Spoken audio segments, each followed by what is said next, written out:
And again, with no plan, I said, it's going to be different. And I went right back to 80+ hour work weeks because I had no plan. And then I finally hit my breaking point. And I thought, this is going to be like this until I decide it's not. And I had been coaching on the side for years and helping other people figure out how to get out of the rut of their career, how to figure out what they wanted to be in their next level of being grown up. And I suddenly realized it was possible for me. And I hired my own coach. Welcome to the Business Ownership Podcast, brought to you by Awareness Strategies, helping you navigate the waters between entrepreneurship and ownership. Hey there, peeps. This is Michelle Nedelec, and I'm super glad that you're here with us today because I'm here with my most amazing guest, Lauren. Lauren, thank you so much for being here with us today. Thank you. I'm so happy to be here. Awesome. So give everybody the highlight of who you are and what you do for business. Amazing. I am an executive coach. I work with workaholics, people pleasers, and perfectionists who have gotten to a point in their career where they say, this is it. And I help them discover how they got to it. I believe fine is a trap, and that we get to this point in our careers where we say, it's fine, I'm fine. This is just what happens in careers. And I believe we can have whatever we want. And I help my clients get that. Nice. I love it. So let's kind of back up the bus a little bit. How did you get into business coaching as your thing? Yeah, well, I started in HR, worked in HR for 20 years, loved it for 15 years. And that last 5 years was a bit of a struggle where I hit the trap of being fine and decided that my life was just going to be 80 to 100-hour work weeks and working second in command to whoever was running the company. And that was it. And I woke up one day and I decided, this is not how it's going to be. It's going to be different for me. I had no plan. I just decided it was going to be different. And I started by cleaning my apartment and getting everything like exactly in order. I color coded my underwear, like everything was perfect. And my next step was going to be finding a new job.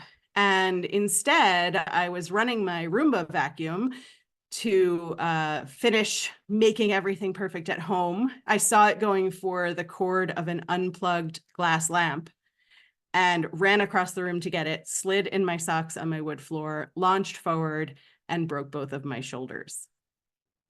Oh my God. That ended up being the first turning point for me, because when you go from being a chronic hand raiser and the interim manager of whatever department they need you for, and all of your friends joke, oh, look who can't be a hand raiser now, because you literally can't be a hand raiser, things start to change. I spent 3-4 months recovering enough to get my hands back on a keyboard. And again, with no plan, I said, it's going to be different. And I went right back to 80+hour work weeks because I had no plan.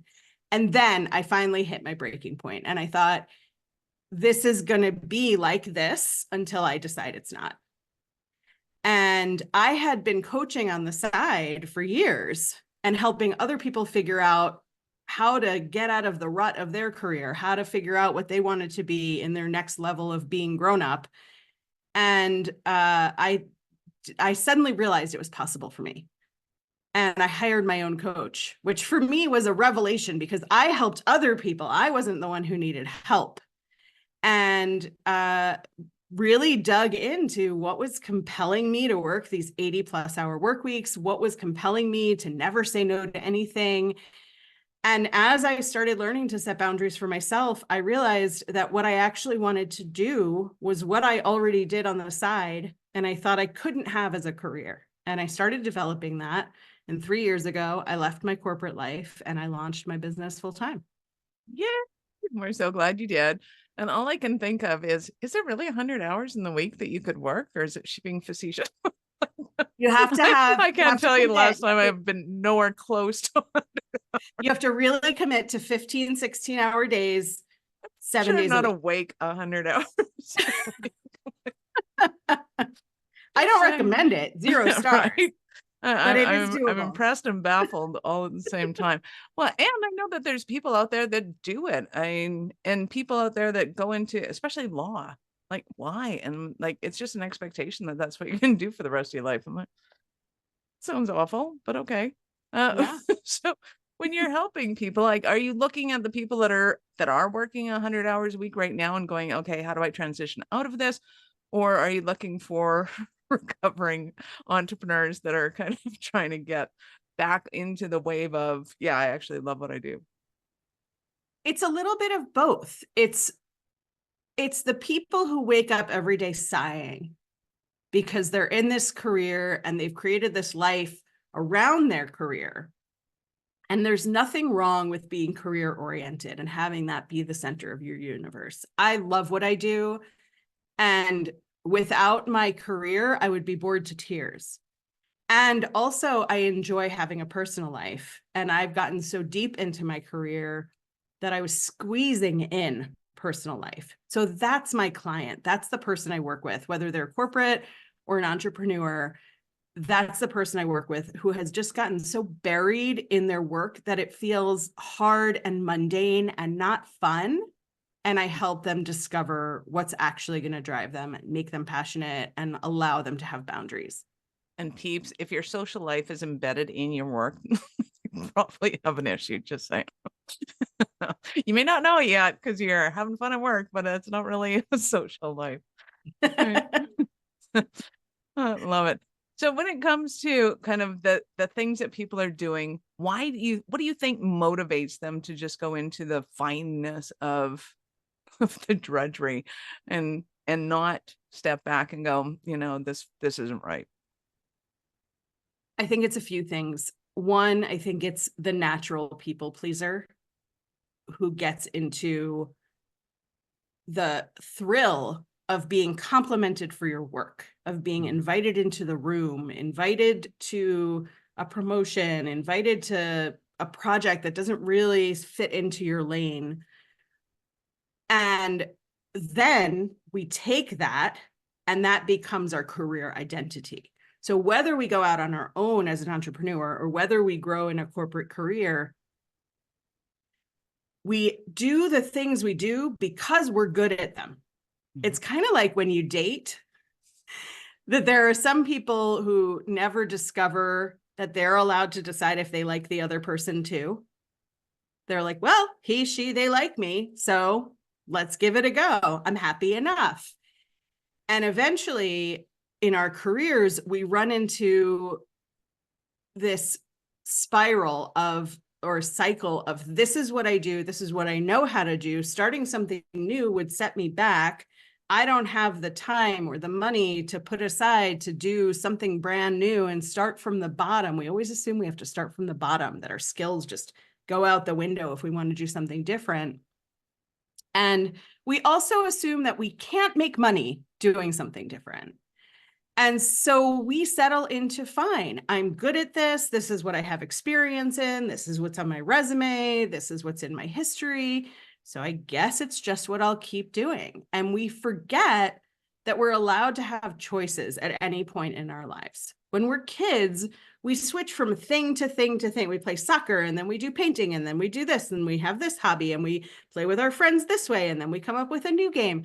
When we grow up, we get into this just sort of linear way of thinking that we've collected this group of experiences and that's all we get. And of course, that's not true. It's not true. Yeah. Well, and it's fascinating to me because you mentioned one thing, and this has been kind of a curiousness for me lately, is why don't we just walk up to people and go, hey, will you be my friend? Like we used to when we were little, right? Like every kid on the playground just walks up to somebody randomly and says, hey, will you be my friend? Like, I just want somebody to hang around with for the next 10 minutes and I'll probably never see you again. And that's fine. I will tell you this, I've started doing that in the last Nice. 5 years, as I started developing my business, as I started stepping out of my workplace being the only place where I socialized. And of course I had friends outside of work, but I was always squeezing them in to the things in between work. And being in HR, you have this natural separation from employees where you have a couple of friends, but there's always that sort of line you draw of, I know things you're not supposed to know. You know things you don't want me to know. So my social life was really like my best friend from age 12, my best friends from college, my friends that I made in the neighborhood, friends from old jobs who said, oh, we can finally be friends now that you're leaving. And I wanted to develop new friendships with entrepreneurs, with coaches, with other people who just hadn't been in my circle. And I started having networking calls, and I would end some networking calls with, well, it was very nice to meet you, and I wish you the best of luck. And other networking calls with, we're friends now, right? Here's my phone number. And I've developed some really amazing friendships by saying outright, let's be friends, and taking that risk, which feels a little weird at the beginning, but then you get comfortable with it. And often people say, oh, I'm so glad you said that. I want to be your friend too. And I was like a little bit nervous about asking. So I say, go be a grown-up kid and ask people to be your friend.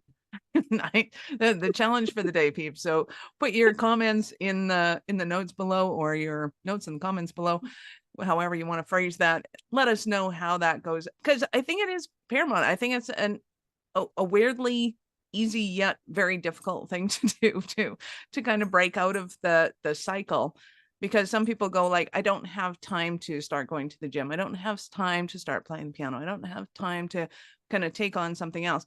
But you always have time to, while you're in the elevator, to go, hey, you're fascinating. Like, what else do you do? And just take somebody on as a friend for 5 seconds, and then knowing full well you're never going to see them again at the end of the day.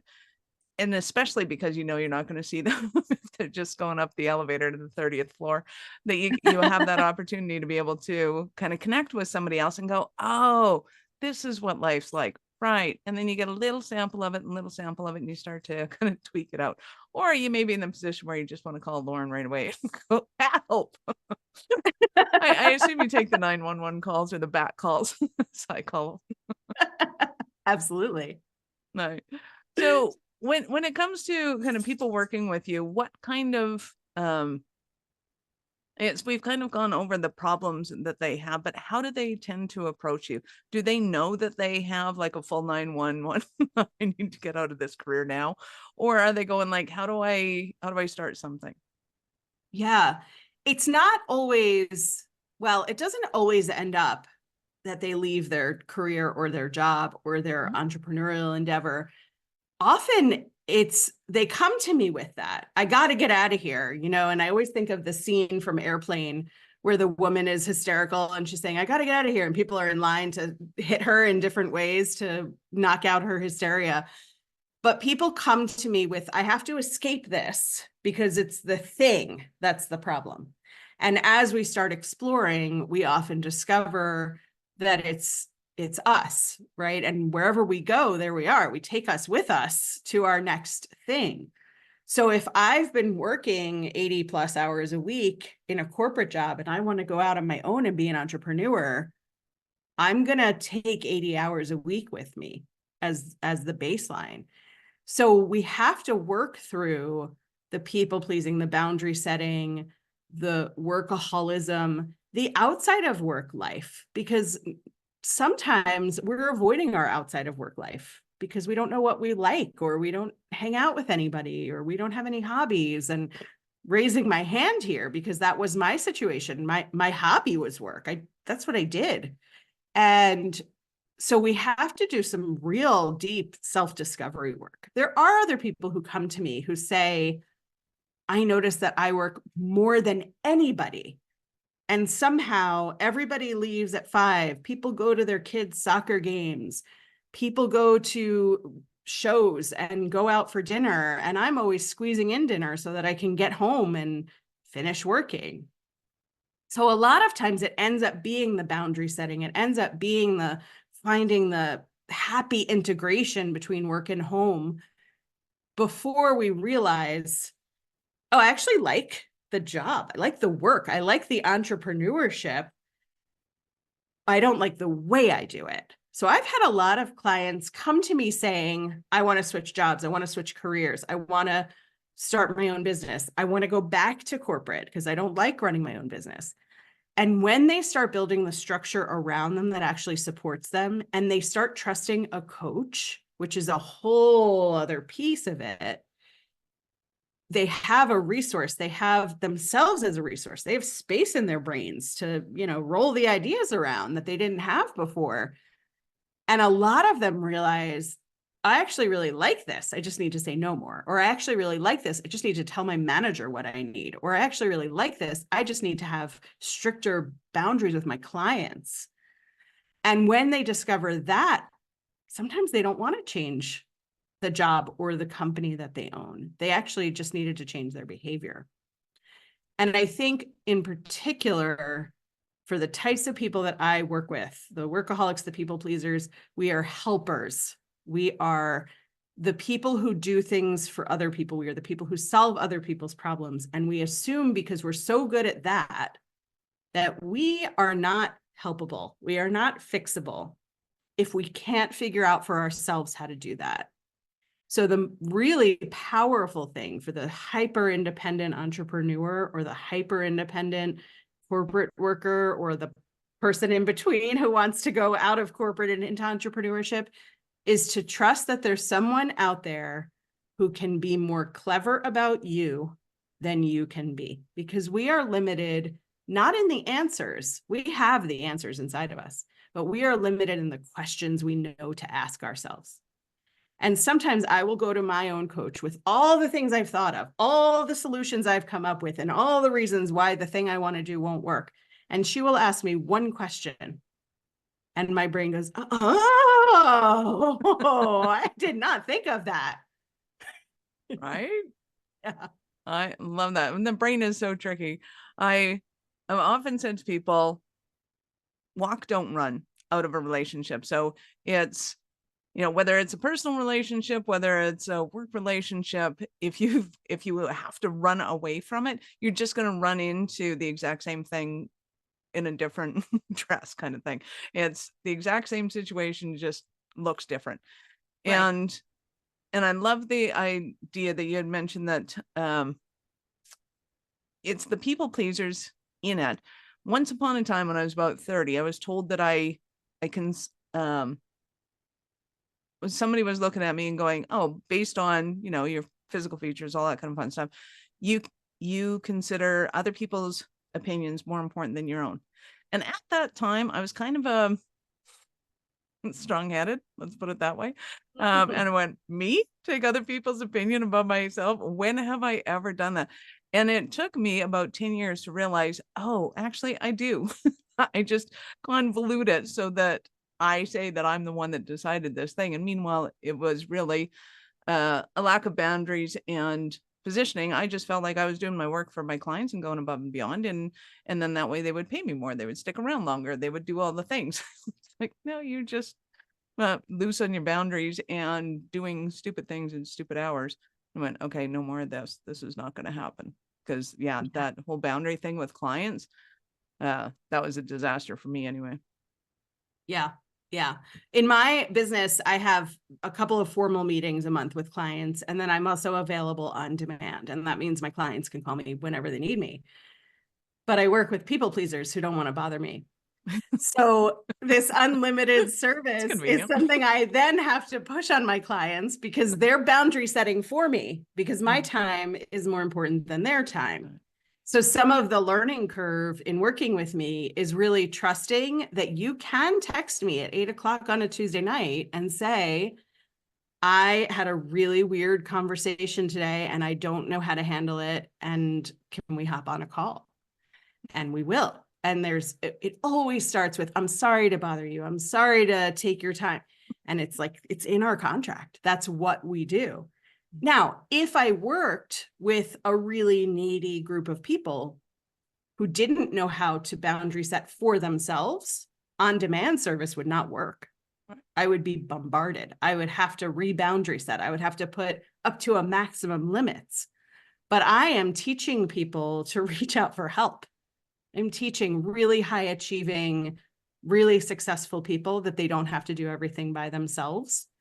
And so even though that time is unlimited, most of my clients only use 15 minutes to 2 hours a month of extra time with me until they actually get really comfortable to be conversational in our relationship. So that's also a good indicator, peeps. If you're if somebody has said, go ahead, give me a shout, I'd love to hear from you, and you never talk to them again, you probably have an issue around some areas that you want to talk to somebody about. And they're just, and the worst part of it is that they're issues that are, you could describe that as being shadow issues. So they're affecting you on a daily basis. You don't know that they're affecting you, and you don't realize how impactful it is in your business and often in your bottom line, especially if you're an entrepreneur. So if anybody's ever said that to you, you need to call and just go, hey, this has happened to me. What do I do? What does it mean? Talk to me. And she will be happy to talk to you and pick your brain, find out how, in fact, it is affecting you. Nice. I love it. This is an awesome conversation. I can carry it on forever. But what I really want to know is about a Cinderella story of one of your clients. But we're going to take a quick pause. Are you running a business over 7 figures but still struggling with technology headaches? Pay attention, you do not want to miss this offer. This podcast episode is brought to you by Awareness Strategies, who is offering a custom-built digital adoption roadmap for anyone running a business over 7 figures who's wanting to grow their business in the next 5 years. And it's not just a roadmap, they offer full implementation as well if that scares the out of you. Check out awarenessstrategies.com/roadmap for more details today. The link's in the show's notes. Don't regret not doing this. Do it now. That's awarenessstrategies.com/roadmap. So I am super excited to hear about a Cinderella story of one of your clients. Amazing. So the first client who comes to mind is actually like a pretty typical story on the corporate side, which is that she came to me. She was a product manager in the insurance world. And she came to me and she said, I've got the golden handcuffs, and everybody thinks they're at the top of their salary. They're at the top of their game. They can't be at a higher level than they are. They've gotten stuck in this place. And she said, I'm bored with this cross collaboration that I do because I want more of it and I want more control. And I said, well, why don't you have your boss's job? And she said, oh, I don't want that job. That's too far removed from the work. And I'm also probably not qualified for it. And so we went through a lot of fear work and a lot of self-limitation work and why and I think especially women, and I have clients of all genders, but mostly women who come to me. But women tend to say like, oh, I've gotten to where I am and I don't want to ruffle feathers. And I look at my manager and they seem so much higher up than I am. And I had her really study what her manager did that was different than what she did. And the answer was not really that much. Like there's not really this level of qualification that her manager had. She ended up going into a project management role in a bigger company, in a more exciting company, working in a global position instead of a regional position, and just found her wings, right? Like started flying, making just a little bit more than double what she'd been making in her previous job. And it was because she stopped being afraid of saying, I have this experience, I deserve this job. Yes, and particularly in corporate, and it's been documented in many, many, many places. Women tend to think they need to qualify for the job before they apply for the job, and guys tend to think I want the job and I'll learn how to qualify for the job once I'm there. And Absolutely. it's a paramount mindset that you have to be able to look at. Like you don't know everything for that job, and you're not going to know everything for that job until you've had that job for a while. And that's okay. Nobody expects you to know it. They expect you to have aptitude, not competence. Yes. Yeah. And I often will ask, what would a mediocre dude do? And the answer is so different and so much freer than what you would do as a woman, right? Right. So, if you think about what an overconfident mediocre dude would do, just go do that. You won't sound half as aggressive because you'll still have a little bit of fear in you. Mm. But if it gives you that little boost of confidence to say, of course I deserve this job. Right. I can have it. It reminds me of a comedian's talk on Christopher Columbus. Go and see that skit. Watch that skit and then go, okay, how does this apply to life? Is it awesome? That's been absolutely fantastic. When it comes to entrepreneurs, do you have an example of kind of that, the mindset change and how that works for them? Yeah, I worked with somebody who was in a government related job for many, many years, and on the side had picked up an interest in environmental work and really didn't think that she was qualified to do anything. It was like hobby work. And she said, I want to get an internship on the side to do this kind of work. And I said, so you're like a high level in this government job, and you want to be a fresh out of school or even in school level doing this environmental work. And it seemed perfectly reasonable to her. And as she got more confident, she actually did get an internship, and she did this work and realized, like, I know more about business than this person.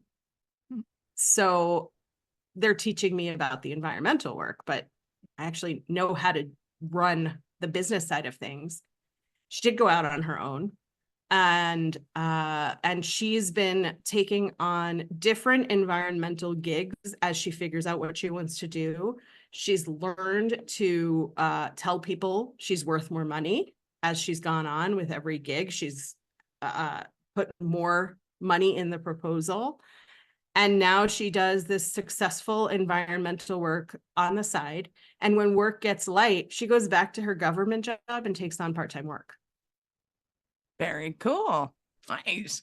Well, and I've been talking to a lot of people about business acquisition and realizing too that to run a business is totally different than to run the business, right? To be the CEO versus a COO. As a COO, you probably want to know a lot about the business and the industry and all that. As a CEO, it's almost irrelevant. And I think if people realize kind of how much their competence and skill set plays into their future endeavors, it's just paramount to understand that you don't give up on your past. You're building on your past. You have been amazing. I know our audience is going to want more from you. How did they start that journey with you? I'm very active on LinkedIn. So finding me on LinkedIn is very easy if you can spell my name. If you cannot spell my name, which is Lefkowitz, which has a lot of letters in it, and people add extra letters to it when they write it, you can go straight to fineIsatrap.com and find me there. I love it. We will, of course, have all of Lauren's links in the show notes. So go ahead and scroll down, click on the link, open up in a new browser because we're not done yet. So, Lauren, I get to ask you, at what point in life did you know you're a special kind of crazy enough to think that you could become an entrepreneur? I think that when I said out loud that I wanted to do it, that for me was the fear point. I always think there's a threshold of courage that we have to step over. And just on the other side of that is what we actually want.